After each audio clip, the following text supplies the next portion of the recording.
Depth of the Quiet, Episode 10, Healing Without Reconciliation. One of the most difficult truths many parents eventually face is this: healing does not always arrive through reconciliation. As much as the heart longs for repair, for conversation, for understanding restored, sometimes healing must begin without resolution. This can feel deeply unfair, because reconciliation often feels like the only acceptable ending, the only outcome that would justify the pain, the only proof that love mattered, the only way forward that feels complete. So when reconciliation does not come, many parents feel stuck, as though their life is paused, waiting for a moment that may never arrive. Healing without reconciliation is not a betrayal of love. It is not giving up, and it is not closing the door. It is a recognition that your well-being cannot remain dependent on an outcome you do not control.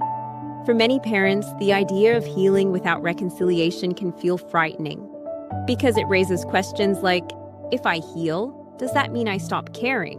If I move forward, does that mean I've abandoned hope?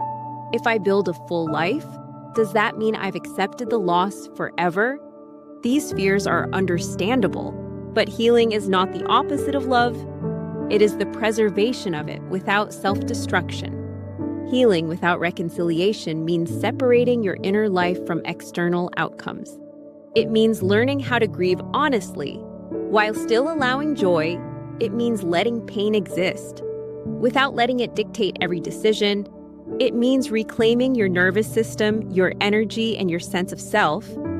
This kind of healing is often quiet. There are no dramatic breakthroughs, no clear finish line. Instead, there are small shifts. You notice you sleep a little better. You laugh without immediately feeling guilty.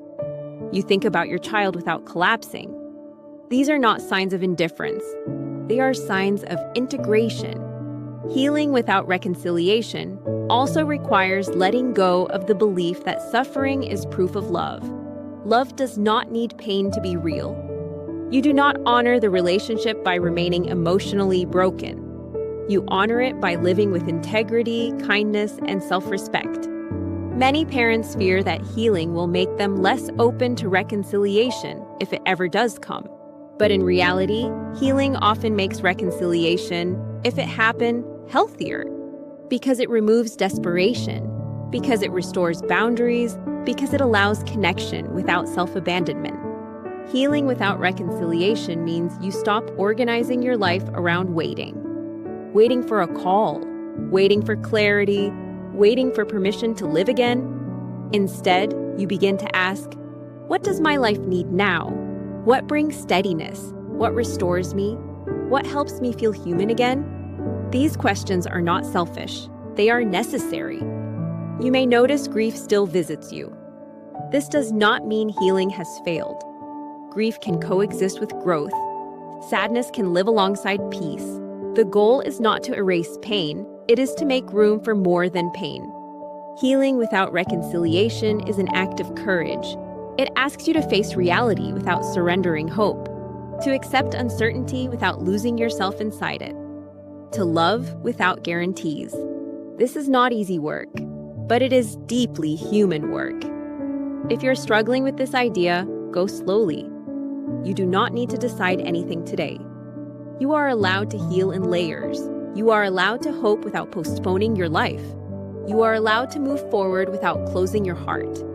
Place one hand on your chest and remind yourself quietly, I am allowed to heal, even if things remain unresolved, even if answers never come, even if the story stays unfinished.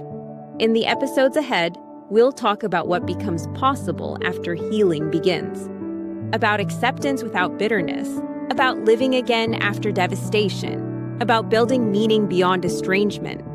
But for now, let this be enough.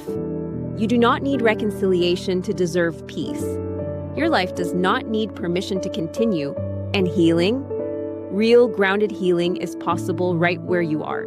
Be gentle with yourself today. You are not giving up. You are choosing to live. And that choice is an act of quiet strength. If you like this content, please like and subscribe to Depth of the Quiet. You can watch quietly at 2 a.m. when your thoughts are overwhelming you, and you may come back anytime you need support. If you want to feel heard, you are welcome to leave a comment or tell me your story in the comments below. This could help other parents that are feeling like they are traveling this road all alone like so many of us do, until we found channels like this one. We all need support on those hard days when the loss hits harder. Start a discussion or ask a question if you feel safe doing so. No pressure to interact. Just heal at your pace, and you are welcome to watch whenever you need to. You are always welcome here.